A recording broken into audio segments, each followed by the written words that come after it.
Why, hello there friends and welcome to my channel where today we are going to be looking at my winter Christmassy decorations. Oh my gosh, every single time I try to show my island off, the game immediately puts night thorns everywhere. While I did intend upon putting Christmas decorations closer to my house, I decided in the end to only decorate the frosted heights mostly. Now, I do have some winter decorations in the meadow, and I do have these lights pretty much everywhere in the meadow and in the plaza. Really quick, I'm going to tour the areas that are not Christmas decorated, and then we will go to the ones that are Christmas decorated. So if you saw my last video, you would know that this is the massive pumpkin farm. I have Wally right next to me, and then just some little diddly kind of like farmy accessories here. This is my, what I call Scar's washroom. Every time he brings his mangy butt down from his little homeland, he needs to get a bath here and then put on his robe before he can enter into my little spot on the valley. One of the things that's pretty consistent about my island is that I've put a lot of thought into silly stories behind everything. Because realistically, if I had magic, one of the first things that I would do would be to treat beds and furniture to be waterproof so I could just lay outside and read all the time. So you will notice that I do have a lot of outside laying and seating and a lot of outside books, but you know what? One of these days, Belle is going to be moving into town and I want her to fall in love with me. So this is the last remaining vestiges of my outdoor storage. I am going to be doing a video on my storage that's going to be coming up soon. Watch out for that. This is where I have Mickey and Minnie tucked away. Because they are rich, they have waterfall dividers that are keeping them separated from the riffraff. And then I have this little area here that I call the planting zone. You can see that it's close to Scrooge's because I have the paper spawning in here. One of my biggest complaints with this game, just as somebody who builds and designs in it, is that there is no way to stop things from spawning in temporarily. So I just always feel like I need to clean as I go when I'm showing off things. One of the things that I've really considered in my area is sight lines and things like that. So this is kind of like the entry sight line, and you've got off to the left is the entryway to my area, and then on to the right you've got the little high street, the nice oval and gold road that's got Remy's and Scrooge's. And then on the other side of these bushes, you've got what I call the low street or the communal small business area, which I've got set up with like a little picnic area too. A lot of the food is really cute, so you'll notice that I've used food consistently as a design theme. I also have a lot of like chessboards and things like that out for people to hypothetically play with. And then this little fountain, isn't it cute? Oh, it's so cute. And then the one last thing in my area that's kind of neat is that I've got like what I call the pot dealership. Like I said, sightlines are very important, and this is one of the ones that I've considered. So I've got the line of fountains that gets bigger and bigger. I got these fountain tiles everywhere because I think they're gorgeous, although when I purchased them, I thought they were actual fountain tiles. As you can see, the sight line from this direction is really important to me as well. I don't know, it just feels very Disney to be concerned about sight lines. So you can see I've got Eric and Remy. This is kind of like the rich people's area because like it just looks like where rich people would live. It's also where I've got the wedding venue and the reception area. I've got a lot of picnic zones also, just because I thought the picnic tables were really cute. And I don't have a lot of variety in items right now, so I'm just trying to use items in different ways. So like I said, I have this is the wedding venue. I've got the little aisle set up with the butterfly bushes on each side and these really pretty chairs. I've got a unity candle. I have a cake over here just because the cake is pretty, but I have the cake in the reception area as well. And then this is obviously where they can sign the wedding license, and an assortment of all of the instruments that I have thus far, and the music player too. In my mind, it is Donald's wedding, so I've got all of these prints of Donald around from the Stitch quests. I think you all have probably noticed that I also have these topiaries over here. I think they're absolutely stunning, and I really like the way that they look just as four. And then just little benches. I love benches. Merlin is so cute. I love his Christmas costume. And then just more benches over here. Get out of the way, Merlin.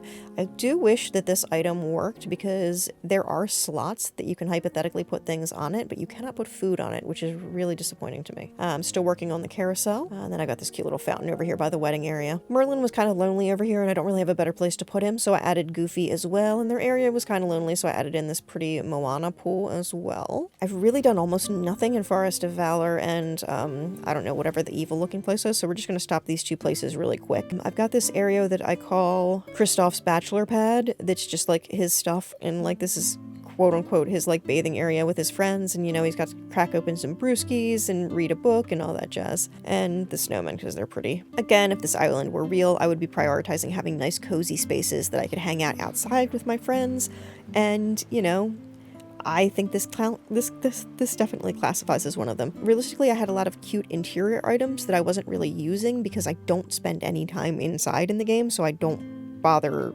spending time in the house or decorating it. The one thing that I've done to Forgotten Lands is I got rid of all of the like decrepit looking trees and all of the vines, and I have added in some more of these like red trees, and I've added in some of the trees from one of the forest places. Where are they at? So I've added a couple of these green trees as well, and I think that actually it kind of is working aesthetically so far.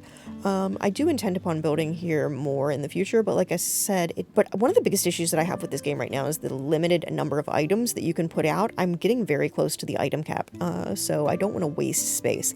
But you can see that this really opens the zone up and makes it easier to find things, and it just makes it a lot prettier. Now, Dazzle Beach is one of the ones that I've decorated the most because I spend some of the most time there. It's also some of the decorations that I'm most proud of. We're going to come in from the side because one of the things that I did first was I did what I called rewilding. One of the things that I had a problem with in the game is that there's no like good transition between the zones. They just go from one to the other.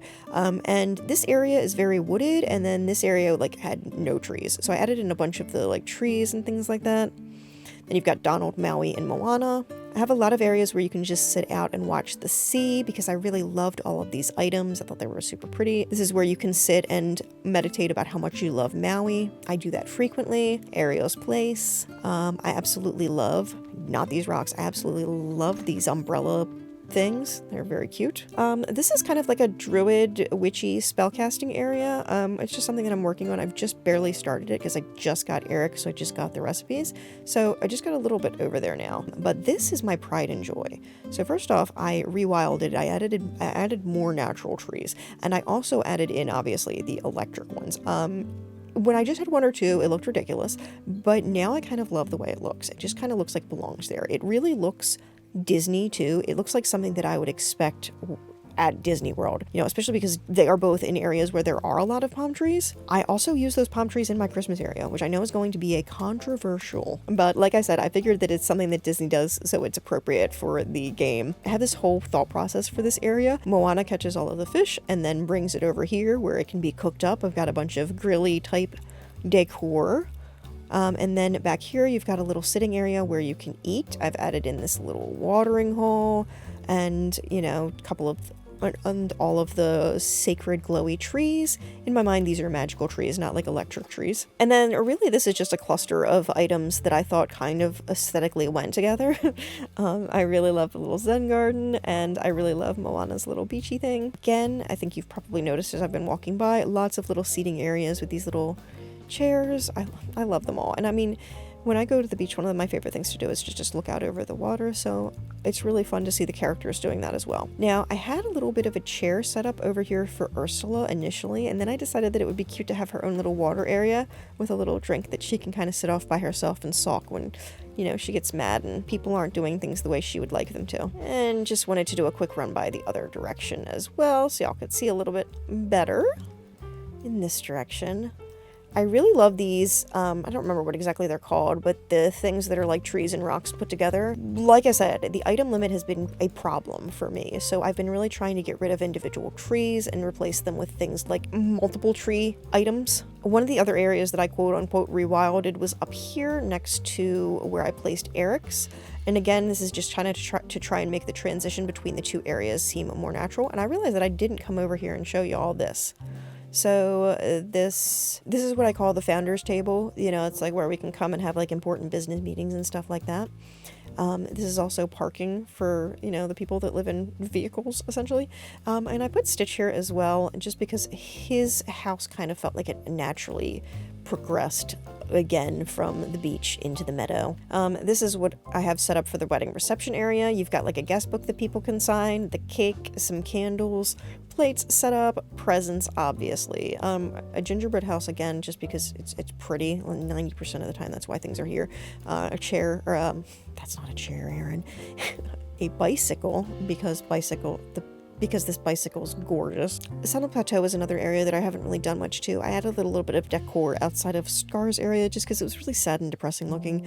But I really haven't touched it since, and you know, he has the outhouse because he's kind of a butt sometimes. The one exception is that I did set up what I call Scar's office over here, and it's really just a collection of items that I have that are Scar themed. I kind of set it up so his office overlooks the entire area, which I felt he would really like since he lost access to Pride Rock. And I just absolutely love looking at the area from here too.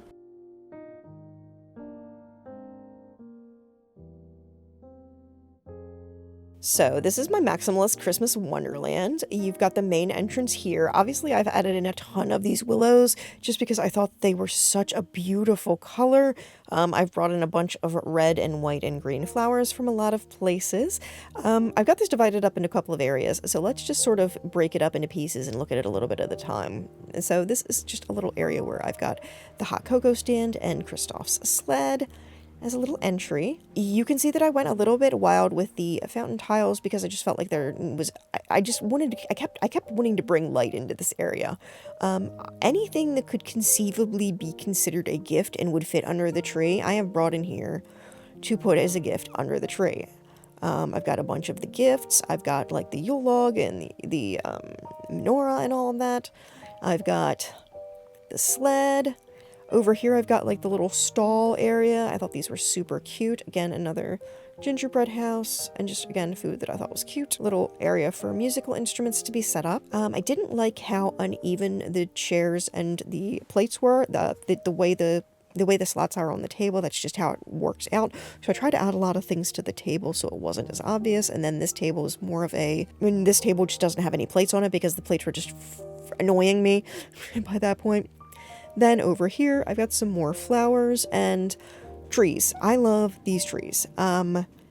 This is just foreshadowing for what's going on in my favorite zone. One of my favorite things in the spring to do is to go visit the cherry blossoms in DC. And when I saw these willows, they kind of reminded me of cherry blossoms, just blue.